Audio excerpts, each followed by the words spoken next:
Los Angeles, just before sunrise. An armored truck makes a quick stop outside a donut shop, and two security guards head inside for breakfast. That's when it begins.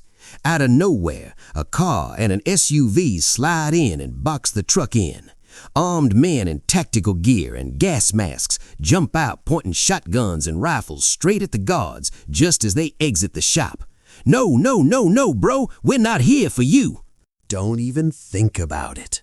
Inside the truck, the driver silently hits the button, alerting the police they're being ambushed, but he refuses to step out when ordered. So one of the attackers brings out a power drill, punches a hole through the windshield, and then hooks the glass to the SUV, yanking it clean off. One of the guards tries to draw his weapon, but is immediately gunned down. The driver doesn't get a chance. He's shot too. A Chinese guy sitting in a nearby vehicle tracking police movement warns the crew they have just 30 seconds before backup arrives. They rip open a back of the truck and drag out a fourth guard. Meanwhile, another guy sprays bleach all over their car to wipe out any trace. Seconds later, LAPD arrives and the street erupts in gunfire, but pistols don't stand a chance against assault rifles. Dispatch Tent 97.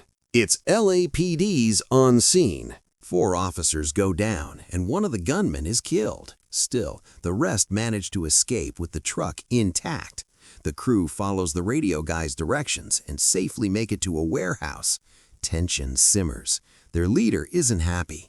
He scolds one of the men for shooting the guard, reminding them the truck needs to be spotless as they crack open the back doors. One of the crew asks if he's okay. He just stares ahead and mutters, "We're cop killers now." Detective Nick arrives at the crime scene and walks straight to his team from the Los Angeles Sheriff's Department, who are gathered around the body of one of the dead outlaws. Detective Barancho gives him the rundown. Nick quickly figures out they're dealing with pros. These guys clearly knew there wouldn't be any air support at this location. Murph adds that the crew only took an empty armored truck. Tony guesses they must have gotten some bad information and messed up the job. Across the street, Bosco, one of the outlaws, is sitting inside a car, secretly taking pictures of the detectives. Later, at the workshop, Bosco shows the photos to Merriman and points out Nick as the guy in charge. Merriman recognizes him right away and looks up his information. Ensign mentions that Nick used to play football at South. Merriman tells the crew that this guy runs the Major Crimes Division. Donnie stares at the photo of Nick and quietly walks off. Meanwhile, at the LASD office, Nick and his team go over the case. They realize this had to be an inside job. The thieves knew about a money transfer that wasn't even going through the regular carrier. Their prime suspect, Merriman. He got out on parole just 8 months ago. That night, Donnie is behind the bar. A man from the Federal Reserve Bank leaves after a drink, but forgets his Fed access card on the counter. Donnie notices it, picks it up, and drops it into the cash register. Then he walks over to Mac, the Chinese guy on the crew, and takes a shot with him and 2 of their friends. Nick shows up at the bar acting casual. He starts a chat with Donnie, who explains that the bar is neutral ground. Anyone can come in. Nick asks if he's heard any good stories in there. Donnie smiles and says, "Sure, all the time." Later that night, Donnie gets into his car after finishing his shift. Suddenly, Nick appears at the window and tases him, knocking him out cold. Donnie wakes up in a strange bed. When he walks out into the other room, he sees Nick's team sitting around with a bunch of women. Everyone's hanging out like it's a normal night. Nick gets serious and shows Donnie a photo of him talking to Merriman. Gus tells Donnie they know who he is. He lists his record: grand theft auto, attempted manslaughter, and even the feigned speeding ticket in California. How fast were you going? Speed demon. Gus warns him he's one mistake away from going back to jail. Donnie says he's seen Merriman at the bar a few times, but that's it. That's when Nick pulls up his sleeve and shows Donnie a tattoo, a skeleton with the word regulators under it. He explains what it means. They're not regular cops. They don't bother making arrests. They shoot first. Then he leans in and asks Donnie what a guy like him is doing around convicts. Donnie doesn't answer, so Nick grabs him by the neck. Scared Donnie finally says he's just the driver. He describes a large sum of cash stolen from a stadium by the crew, but denies knowing their plans. Nick lets him go and tells him to keep doing what he's doing. They'll be in touch. Nick gets home just as the sun is coming up, but his day's not done. His wife is already awake and furious. She holds up her phone and shows him a message. It's a text Nick meant to send to his side chick, but it ended up on the main chick's phone by mistake. She knows he's cheating. Without saying much more, she grabs their daughters and walks out. Meanwhile, Merriman and his crew are outside the Los Angeles branch of the Federal Reserve. Watching the building from across the street, Merriman tells them this is the only bank in the world that's never been robbed. The reason? Every street around the building is wired for audio and video. Just stand there and stare too long, and security will ask you to leave. He says there have been 53 attempts to break in, and not one made it past the lobby. Then he adds, "That's why we are gonna rob it." Back at LASD headquarters, Nick and his team, the regulators, dig deeper into the crew. They find out that Merriman, Ensign, Bosco, and Donnie all served in the Marines. As they go over old case files, they notice something. There hasn't been a single high-level heist during the 10 years Merriman locked up. Nick tells the others that if they can catch him, they'll probably close all those unsolved cases too. As the group steps out for lunch, a man walks up and hands Nick an envelope. Divorce papers. "You all right, bro?" "Yeah, I guess I'm getting divorced. Welcome to the club." Later that day, Merriman and his crew are back at their warehouse. He walks them through how the Federal Reserve works, especially the counting floor. Even if they manage to steal money directly from the reserve, they could use it. Every bill is tracked by serial number, and the second they try to spend it, they'll be caught. But then Merriman explains something else. Every day, the Fed deletes the serial numbers of bills that are too damaged or old to use. Between 4 and 5 p.m., those unfit bills are shredded. The trash is picked up by a waste company and dumped. And in the $100 counting room alone, nearly $30 million worth of bills are marked unfit every single day. If they can get unfit bills before they're shredded and get out clean, that's $30 million in cash completely untraceable. That's what they're after. Donnie gets a job at a Chinese takeaway place that regularly delivers food to Fed employees. On one of his delivery runs, he walks into the Federal Reserve carrying 2 takeout bags. Security checks him, gives him an access card, and buzzes him in. He drops off one of the bags in the cafeteria to a group of ladies, then heads into the bath. Inside, he hides the second bag up inside a ventilation shaft. Later that night, Merriman and his crew were at a restaurant having dinner. A few moments later, Nick and the regulators walk in and take a table. Nick gets up and strolls over to Merriman's group. He greets Donnie and says he's seen him around the gym lately. Then, out of nowhere, Nick starts provoking everyone. He mocks the football team Merriman used to play for, makes comments about the women at the table, and doesn't hold back. The tension builds steps in, until pulls Nick away, and apologizes for his behavior. Back at the warehouse, Merriman's crew isn't taking chances. They surround Donnie and start pressing him, asking if he's a cop. Donnie denies it, but Merriman pulls a gun and asks him how he knows Nick. Cornered, Donnie cracks. He tells them that Nick approached him and already knows who they are, but he swears he hasn't said anything and hasn't seen Nick since. Merriman believes him for now and tells Donnie to make sure Nick knows the heist is happening on Friday. Donnie later meets Nick at a suit store and confronts him for nearly blowing his cover back at the restaurant. He tells Nick the heist is set for Friday, but says he doesn't know the location yet. The next day, Nick shows up at a shooting range where Merriman is practicing. Nick loads up a clip and fires some rounds, trying to show off, but Merriman isn't impressed. He picks up his own rifle and fires off a clean burst, every shot hitting dead center. Without saying a word, he walks out. Nick checks Merriman's target and sees all the shots grouped perfectly in the middle. He's not thrilled. That night, Nick goes to a club where Merriman's girlfriend works. He watches her on stage. After her set, she walks straight over to him, leans in, and whispers something in his ear. Morning comes. Merriman walks in through the front door. She hurries out of the living room. Nick stands there shirtless. The two men lock eyes.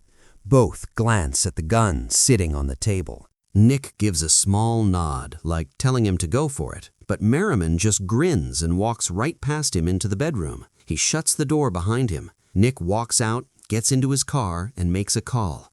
He tells his teammate he's got the location of the next heist, info he just got from Merriman's girlfriend. Inside the bathroom, she tells Merriman that she did exactly what he told her to. The day of the heist arrives. Nick and his team are already in place, watching the bank from a distance. A van pulls into the park lot. Merriman and his crew step out, dressed in bulletproof vests, face masks, and carrying assault rifles.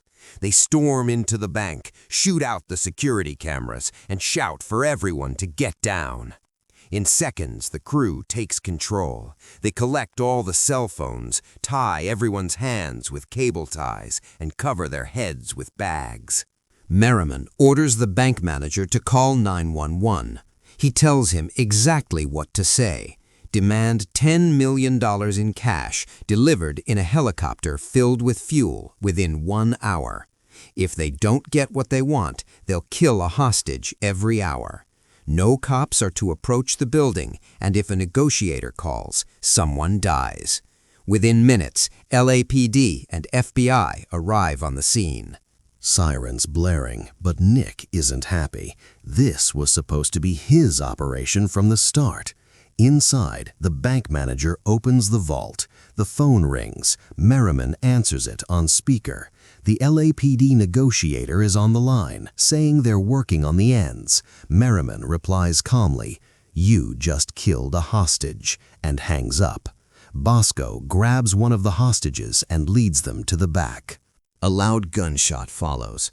The negotiator calls again. This time, the bank manager picks up. He says the robbers have already killed someone, and they'll shoot another if anyone calls back before the demands are met. The negotiator asks for 90 minutes. Merriman nods, and the manager confirms they'll wait. Outside, the FBI and LAPD study the building schematics. Suddenly, a loud explosion shakes the street. They assume Merriman's crew just blew open the safe.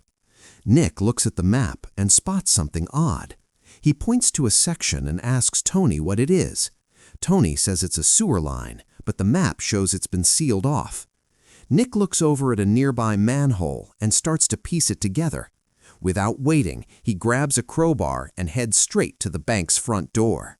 He pries it open and rushes inside. He checks on the hostages. Everyone's alive. Then he heads to the back where the supposed shooting happened and finds the dead hostage still breathing and completely unharmed. Meanwhile, Merriman and his crew climb out of the sewer through a manhole and disappear into the streets.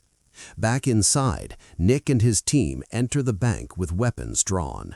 They reach the vault and find a hole in the floor. Merriman's crew had gone straight into the sewer line. Nick doesn't wait. He's already down there, chasing through the tunnels. At the same time, Mac calls the Federal Reserve, pretending to be from Alameda's security company. He schedules a drop-off from a local savings bank for 2:45 p.m., just 2 minutes from now. Merriman and Ensign, dressed in Alameda uniforms, arrive at the Fed in a disguised armored truck. It's the same one they stole earlier, now modified to look official.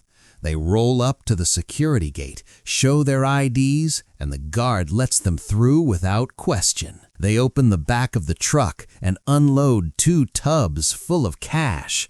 The tubs are wheeled straight into the receiving area on the counting floor. From there, the money counters take the tubs into the $100 bill counting room. Merriman and Ensign wait in the lounge like everything is normal. Below the building, Bosco is already in the utility tunnel. He gets confirmation over radio that Donnie is inside. With the signal from Merriman, Bosco hits a switch on the power grid. The Fed goes into a brownout. Lights flick, and the security systems in the $100 count room, cameras, sensors, even the shredders go offline. One of the police security guards tells the counters to take a break while they reset the system. Everyone clears out. Inside the counting room, Donnie is stuffed inside one of the tubs, surrounded by stacks of $100 bills. Merriman radios in. He's clear. Donnie climbs out, pulls out a small device, and triggers an electromagnetic pulse to make sure the cameras stay dead. Then he begins shoving the unfit bills, the ones marked for shredding, down the trash chute. Just then, one of the Fed employees who regularly orders food calls the Chinese takeaway. Mac picks up. Mac throws on a fake Chinese accent and says, "It's on the way." Downstairs, a police guard notices the camera and motion sensors in the count room are still offline. He overrides the system and tells another guard they need to finish the count. the guard to the cafeteria to bring the counters back. Inside, Donnie is still behind the table, packing up unfit hundreds into black Ziploc bags and dropping them down the chute. But then he triggers a motion sensor. The system's back on. Seconds later, the guard and two counters return to the room. Merriman warns Donnie over the radio. He's got to move now. Donnie scrambles, unscrews a vent cover, and slips into the shaft, pulling the cover back just in time. From inside the vents, he radioed back, telling Merriman he's in. Merriman signals Bosco to switch the power back on.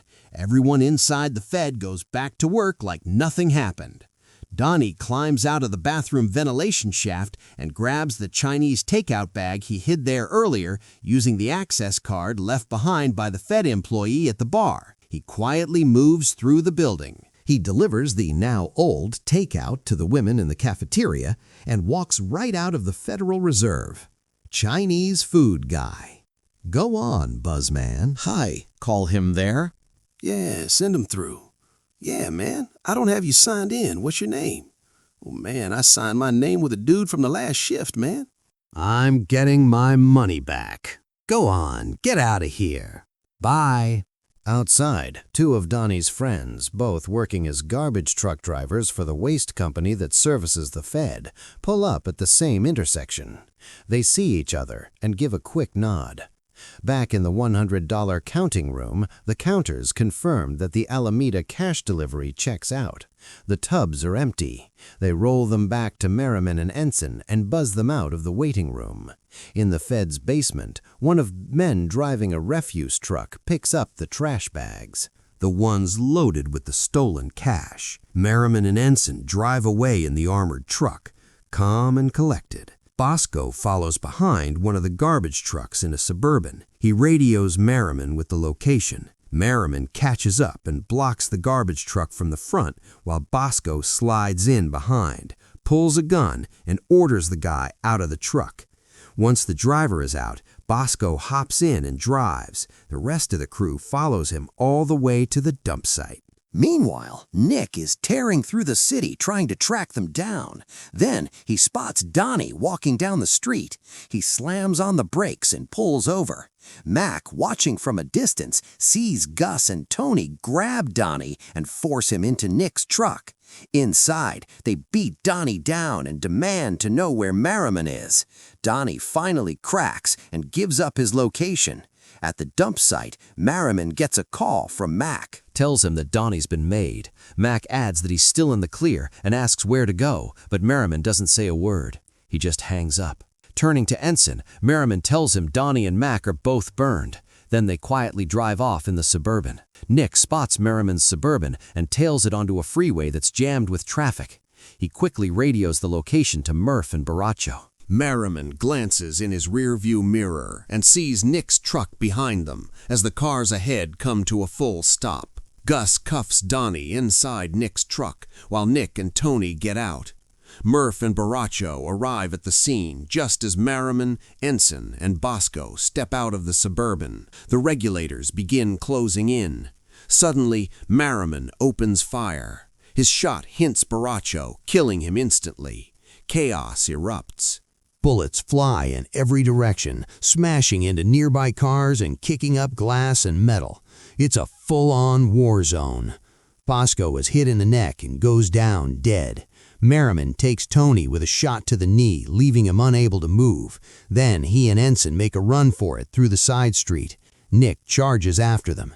In the chase, Nick takes down Ensign with a clean, fatal shot. Merriman manages to shoot Murph in the arm before disappearing into an alleyway. Nick keeps going right on his heels. They face off in the alley. Nick fires and hits Merriman, leaving him bleeding and struggling on the ground. Merriman fumbles with his gun, manages to reload and pulls himself up. Limping forward, he fires at Nick. Nick ducks behind the car, reloads, and shoots Merriman in the chest. Merriman falls, crawls to cover and checks his vest for more rounds, but there's nothing left.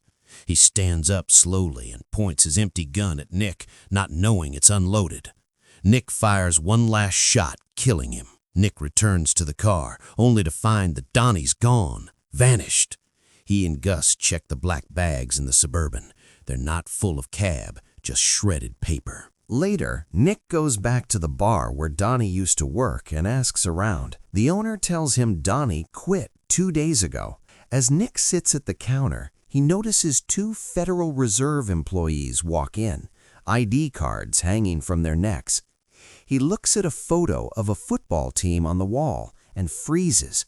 Donnie, Mac, and 2 other guys, all on the same team. It hits him. Donnie was the real mastermind, the one who planned everything by listening in on bar conversations and collecting bits and pieces from the right people. He played everyone. Meanwhile, across the ocean, Donnie is bartending at a London pub, now with a British accent. His crew laughs and drinks around him in flashbacks. We see how Donnie first pitched the Federal Reserve heist to Merriman, how he packed the money into tires, and how he shipped it all off to Panama, clean and untraceable. Well, that's the end of this story. If you enjoyed this recap, consider subscribing to support me. See you in the next video. Bye-bye.